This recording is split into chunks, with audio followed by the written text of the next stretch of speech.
Welcome back to the Rent Roll Queen podcast. I'm your host, Tarsi Taylor, and today's episode is sponsored by Reebok, the Real Estate Business Owners Conference. How different is commercial to residential in real estate? Today, I chat with Dan Walker from Merchants Commercial, all about commercial property.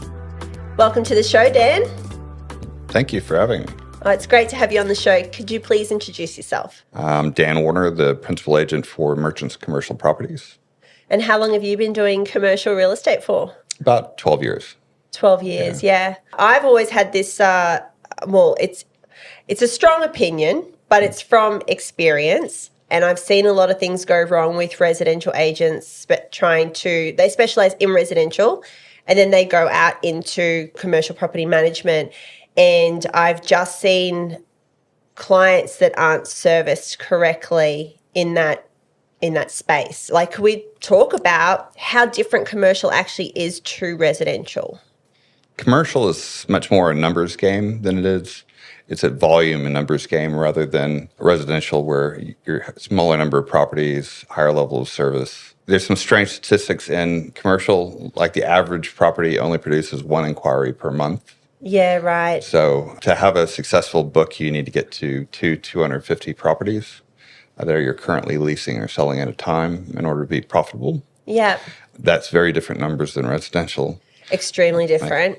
So if you're an independent agent and you go out there in residential and you can get a couple of properties on a month, you're doing phenomenally well. And you can start a business from scratch. The owner pays for all the leasing advertising or selling the sale advertising. And those costs in commercial are oftentimes borne by the agent if you want to get more listings. It's a different equation, and there's a lot of different legalities to it. That's the key, right? There's so many different legalities that you actually have to understand when it comes to commercial versus residential. And so, you've got residential agents that have large portfolios or, 100 whatever, and they've got like a couple of commercial on the side that they're doing, but the legislation that you need to understand for the two different realms is so different. It is. There's certain nuances, of course, but there's some very specific things like the Retail Tenancy Act is something that anyone that's going to do any commercial work at all should have read backward and forward 2 or 3 times and know everything about it. As a good example of something that's commonly done wrong, back in from 1992, in the Retail Tenancy Act, if owners cannot charge for lease preparation fees, and probably today there's 60 or 80% of agents and owners who still try to charge the tenant for the lease preparation, where it's illegal to do that. Yeah, and unless you know, you don't know. Yeah. Look, there's a lot of information you need to know, and there's a lot of expertise you gain over time. You need to know a little bit about development and fit-outs and the law, a lot about the law, the standards of what people expect. Potential tenants and buyers are actually really well informed. I've heard that in residential, they're really well informed now too. But in commercial, they oftentimes are looking at 8 or 10 properties maybe before they see you. Yeah. And by the time that they see you, they have the lingo, they have an expectation on what the incentives are going to be. They know what the cost should be. Many of them have had leases before. Yeah. They've gone through the process. Many have been burnt because the agents they dealt with were so bad.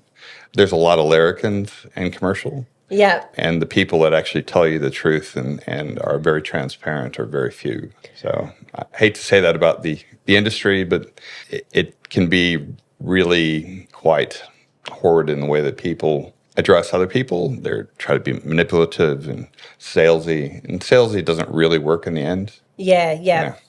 Well, people know what they kind of want as well. Like, if you're a tenant coming to rent a commercial space, you kind of have an expectation of what you're already looking for, and then it's having those conversations. But I always say a minority ruins it for the majority. Like, you've got cowboys in all parts of real estate, and unfortunately they do ruin it for the majority because they are a minority.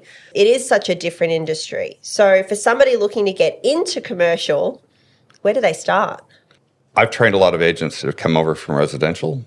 I've ended up with a lot of property managers who wanted to get out of property management and residential and into commercial. We've had a pretty good success rate with one to actually go through the process. Yeah. But it's a long process, and it's so much more to learn than people expect. I kind of always start out with, what do you want out of this? And what most people want out of it at the end of the day is money. Yeah. And the easy figure to work with for me is $120,000 a year. How do you get to $120,000 a year as an agent?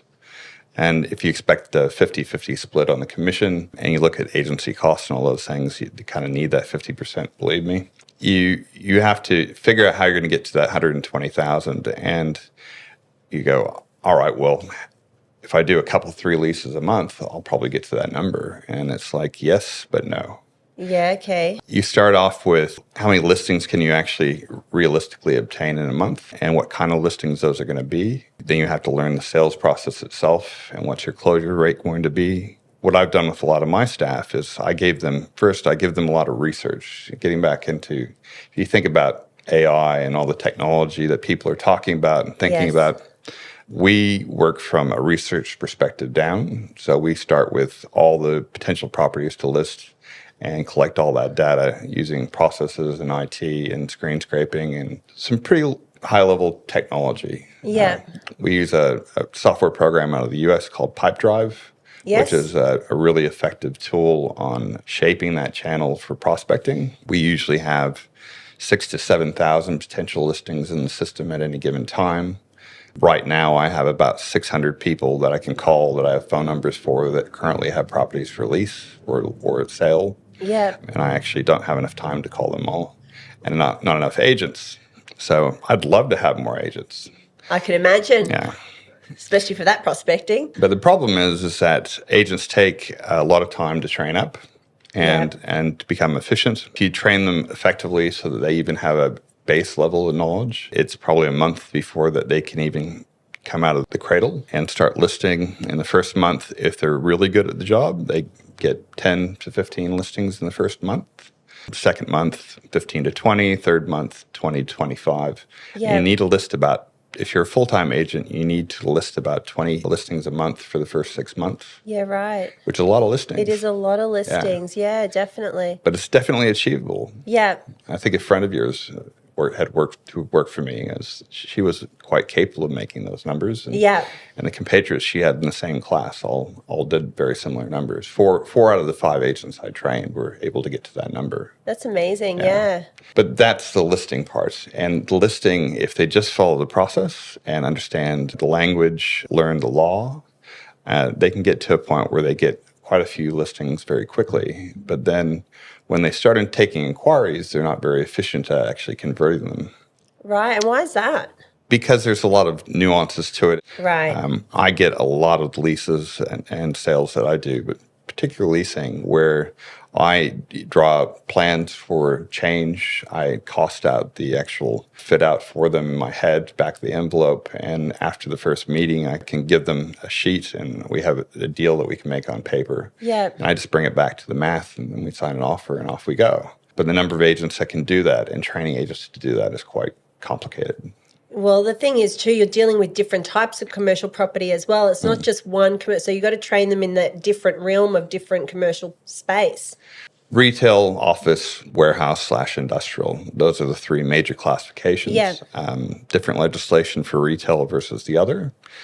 You need to know all the laws, and you need to know the different nuances of each of the different things. Yeah. You can say, I just want to go do industrial. I want to do warehouses. Well, that's great, except the fact that there's seasons in each one of these areas. Right. So different times of the year are slower or faster, depending upon that. Owners aren't necessarily going to say, I only have warehouses.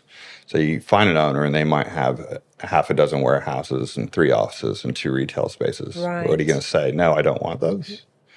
And they go, I'm going to specialize in a geographic area. I'm going to be in the, Hamilton, Ascot area, and I'm going to specialize in commercial, and I only want to do retail. Well, you're going to have a very slim chance of making enough money to survive. Yeah. Well, there's only so much space in those areas as well, so that's when you have to really look at the broader suburbs. So when I first came into commercial, I came from an aspect of IT. So I used to run a big IT company. We got up to about $100 million valuation in Brisbane called Dark Blue Sea, and I was the chief operations officer of that company. In IT, you learn processes and how to be efficient and effective. And when I finished up with that company, because we sold it off, I went and consulted in India and New York, New Jersey, California. And I got tired of the travel, and my family didn't want to go and move to the United States where the CEO jobs were. So I was bored and waiting around for CEO jobs in Brisbane, and I got so bored I took the real estate course and I went and started leasing and selling commercial real estate. That's how I got into it. I went into a company called NetRent, and NetRent was a nice company, but it really focused on property management, not leasing and sales. The first month, I basically got no listings. I didn't get any training. It was very difficult. They gave me some modicum of answering questions and learning on my own. I looked at all their systems and they said, oh, here's 45 listings to start with. And I found out that only 3 of them were real and the rest were dead listings that had been around for months and months and nobody had any interest in them. They weren't even available anymore. That company doesn't exist anymore, so that's okay. Right, yeah. Yeah. And so I took that lesson, and because I'm in IT, I just dug into the data. I went and analyzed the market, figured out all the portfolio owners in Brisbane, started with ones with the most about properties and went down a list in order. When agents are new, oftentimes owners will give you a chance, in particular in leasing. They won't give you a chance in sales. So you need to start in leasing and you need to become very effective at leasing before you can really move to sales. And that's the thing, right? So in commercial, you've got property management, then you've got leasing, and then you've got sales. They are 3 very separate parts of the departments. They are. Pre-COVID, I actually had shopping centers and industrial complexes that we were doing property management for. Yeah. And because of the labor shortages and the issues around COVID, I had to choose what I was going to keep on. And property management was taking 40% of my time and producing 10% of the income, even though I had some really substantial properties. So I gave them away to friends and taught owners how to self-manage them. And they've all kept me on for leasing and selling their properties, but I don't do the property management anymore. That's a different mentality and a different skill set, I think, in property management than it is leasing and sales. Yes, it is. So we're sticking to what we're good at. Which is leasing and sales. Yeah. Getting back to the what does it take to be successful? How do you make $120,000 a year? It's just numbers. You start by doing the right number of listings. And then once you get the right number of listings, then it's better if the agency or somebody else in the agency can actually do the leasing and the sale component for you. Yeah. Until you get enough listings in your book that you can learn that process. Right. Because in order to make $120,000 a year, the short answer is you need about 40 properties that you're leasing and selling at a time in order to make that amount of money. And that's when you're an experienced agent.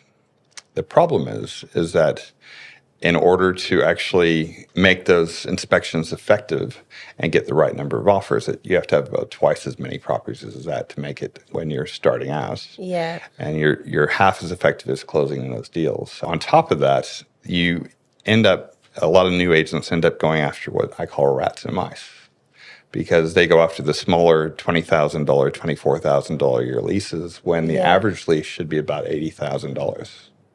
So that's interesting. Yeah.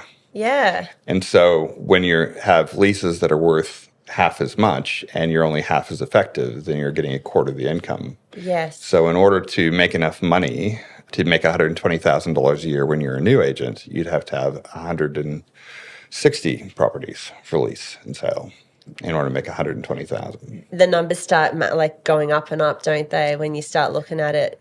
Luckily, they can improve quickly. And there's a number of methods in order to make them do that, allow them to do that. The numbers mean a lot. You just have to understand how it works. If you're an agent coming from residential, you're not going to walk in and just blow the barn doors off of everything. People aren't going to hand you their most expensive properties to sell. They're not even going to want to give you the more expensive properties to lease. Yeah. You have to borrow off the reputation of your company and the principal in particular of your company. And bad-mouthing other agents never works. No, it doesn't work at all. That shouldn't happen in that, but I get it. Well, believe me, when we came in and we started listing a lot of properties, going back to the original story for when I joined NetRent, once I got the analysis done, I went through those portfolios. I actually got 150 listings in 3 months. That's insane. How I started. Wow. So that 150 listings became the basis of my business. And the customers I had then, I still have now. Yeah. So I've got a foundation of portfolio owners that give me all their listings every month as they come available. And then I just add on to those every month through our other prospecting systems. It's not as easy for people to do that now. And I had a specific skill set in IT and in efficiency that helped me do that. Well, that's what drives your business, right? Because you're able to do that in your business and you know how to analyze the IT side of stuff. So it's easy for you to draw the data. But even myself, when I first started, and I was a businessman coming into the industry after, running a $100 million company, I still didn't make very much money in the beginning. Yeah. I had to go through the hard knocks, teach myself what needed to be done, find the most efficient, effective way to do things. And so I needed the 160 listings, 150 at the time, in order to actually make a decent living out of it. And that's what I have to teach my agents. So the problem we have is that if I bring on a new agent, their cost to me, by the time you put all their costs into it, is about $85,000 a year. Right. At a minimum. When they first come on, they're typically useless. They just don't understand commercial. It's so different from residential. They have to learn the law. They have to understand the processes and efficiency and how to speak to people and the sound bites that you need to be able to come out of your mouth. Like what kind of incentives can I get for this property? And it's like, well, generally speaking, it's 1 month of free rent per year of lease. Yeah. And it's just a sound bite, and it's true, and it's honest and transparent. Holding that back from tenants doesn't really work because generally they're informed, and if you hold it back, then you look like someone that's trying to manipulate them. Yeah. So you have to learn all these things, and most agents can't get 160 properties in the first 3 months. If you can get up to 48 or 50, then you're doing really well. Yes. And you kind of need to get there in order to actually be efficient. If somebody came into my agency and they got 50 listings in the first 3 months, and myself or another one of my agents was leasing that for them or selling that for them, then they'd be making the commission on anything that came through. They would be learning that process of leasing and selling through the leasing and selling their properties via another agent. Yes. And so it's a mentoring type of activity. I was going to ask that. How long do you reckon it takes a agent in the commercial space, like a fresh agent or someone who's come out of residential, to really grasp the commercial landscape?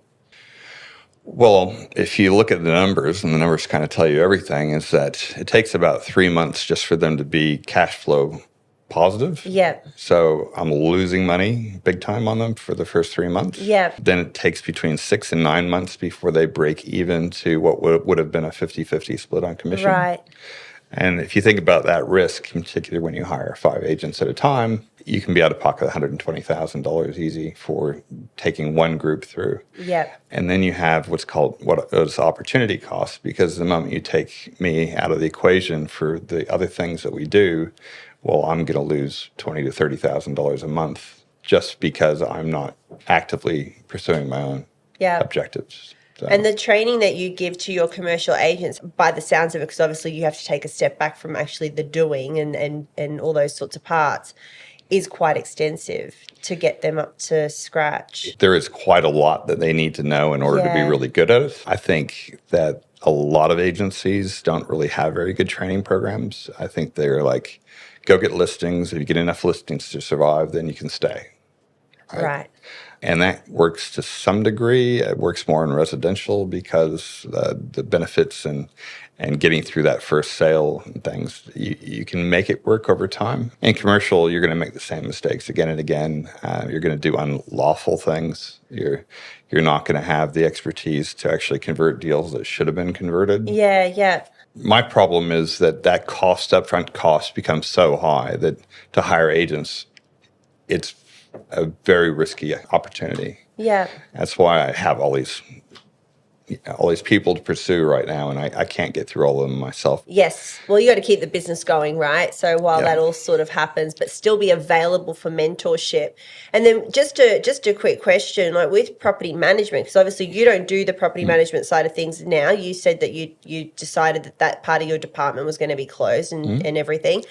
Do you still network with other commercial agents that do have property management departments in order to grow that? I recommend different property managers. Yeah.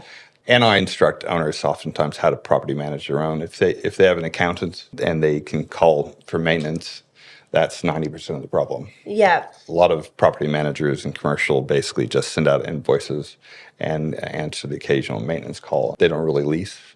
Yeah. or they're very ineffective at leasing. Yeah. Well, the majority of commercial agents that I know, they've got a leasing department, their sales department, and they've got their property management department. So they make sure that it's, because like you said, it's a different skill set for each part. It's not the same skill set. So you kind of need different people for different things. You definitely do. And even I thought in the past of hiring a full-time property manager, like you have to have $4.5 to $5 million in property management in order to make that really worthwhile. The hassles, the issues, all that really still flow over to me. At the end of the day, I'm where the buck stops. And, well, you're the licensee, so yes. And I need to then be involved, and I get involved in things that I don't want to be involved in. Yeah. It takes money off my plate because I'm much more efficient leasing and selling. One thing I really like about what you've just said is you took all your strengths as a business owner and what you genuinely love doing, and you've just made your business around that. There's a lot of people that still do the stuff they don't want to do, and they haven't actually looked at how to do things better or more effectively to actually bring joy into the space, like the heart space, basically, so they can create more abundance and build a business that's successful, whether it's commercial or residential or, you know, holidays, whatever they're going to be doing. Well, just in leasing and sales last year, we had about just under 900 inquiries last year. By the time you get through that, during the peak, in July or August this year, I was doing 20 to 26 inspections a week. Great. And my life was hell, and that was without property management. It's a weird time of year, and not all of those convert because a lot of them are testing out the waters to see what they should be paying for their own lease, and they're not necessarily transparent with that. Yeah. You need to sort out the fleas from the dogs, pretty quickly. And you start being very picky and really qualifying people on the phone. Yeah. When you have more time, I like spending time with people, and you want to connect with people, but you also don't want people. You need to figure out who's going to be a potential sale. Yeah. And when you're a new agent, any inquiry you get, you just want to work to death. And that in itself can actually be a detriment to the lease or the sale because you just become annoying. Do you see a lot of people come into commercial thinking it's going to be easy, and then they realize how difficult it is, and they're like, this is not for me, and they leave? Not so much. Yes, it's difficult. At least in our company, I haven't found people that want to leave. They understand how much they're learning, even when they're not making as much money as they thought they were going to make. And I'm pretty transparent with them on what they should expect for revenue, what they're going to make. If they're not making enough listings by the end of the third month, hell, by the end of the first month, they're probably not going to be there. Right. And that's not me being just brutal. That's me being honest with them. If they follow our process, they're going to get the listings. Yeah. If they don't follow the process, and I can say that there was an agent I had that came in, worked for a previous commercial agency, and they kept wanting to do everything the way that they did it. And he kept falling short comparative to the agents that didn't have any experience at all because they were following the process and he wasn't. Yeah. So in commercial, like residential, you see that shiny bauble, that corner store that it's 3 stories tall and looks like brass. And I want my name on that property. I want to be the one to have that as an agent. And you chase that down forward. You look at that and go, I want to go lease that property, or I want to sell that property. And you have every agent in the books all looking to do the exact same property. Yeah. That doesn't make any sense financially. And the likelihood as a new agent that you're going to get that one is very, very low. So we have a different process. We use the math and the research and then give the agents all the listings that they should be chasing and the owner contact details so that they have to do less of the research themselves because they tend to be very bad at it. At least you know their strengths and weaknesses. Yeah.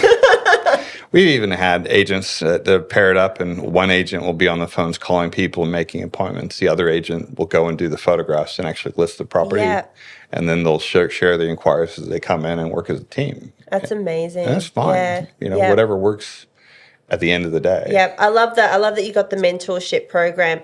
Dan, I want to say a humongous thank you for you coming into the show. And what I'm going to do is put all your details in the captions so anyone who wants to look at pursuing a career in commercial real estate, they can reach out to you and have a conversation. Sure. We can do that. Thank you so much for coming in. I really appreciate it. No worries. Thank you.